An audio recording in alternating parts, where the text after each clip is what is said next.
எதுவாக இருந்தாலும் அந்த கிறுக்கு பயலுங்க கிட்ட கேட்குறீங்க, என்கிட்ட கேளுங்கப்பா. கண்ணை உருட்டிட்டு நிற்கிறீங்க, எனக்கு பொண்ணை பாருங்கப்பா.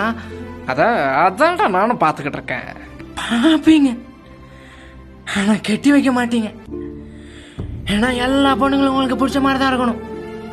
இந்த சட்டை நீங்கள் தான் வாங்கி கொடுத்தீங்க, அதையும் பொண்ணு வீட்டில் நீங்களே பெருமையாக சொல்லுவீங்க. சட்டை வாங்குறது துப்பில்ல, என்னையே கேவலப்படுத்துவீங்க. எனக்கு எப்படி இருக்கும் தெரியுமாப்பா? இதை கிழிச்சு எரிஞ்சிட்டு நான் டிக்டாக்கர்டே எனக்கு கத்தணும் போல இருக்கும்பா. பொண்ணு பார்க்க போலான்னு சொல்லுவீங்க, நானும் குஷியாக வருவேன். ஆனால் நான் வரதுக்குள்ளே எல்லா பொண்ணுங்களையும் நீங்களே பார்த்துருவீங்களேப்பா.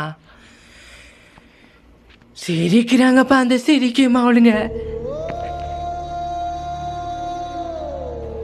டே மகேஷ், இங்க வாடா, நான் உனக்கு தாலி கட்டி படிச்சு தரேன்னு சொல்லுவீங்க. நானும் ஏதோ படிக்கலான்னு வருவேன். ஆனால் நான் ஒழுங்காக கட்டணும்னு சொல்லிட்டு டே சவுத்து மோதி முடிப்பை எப்படி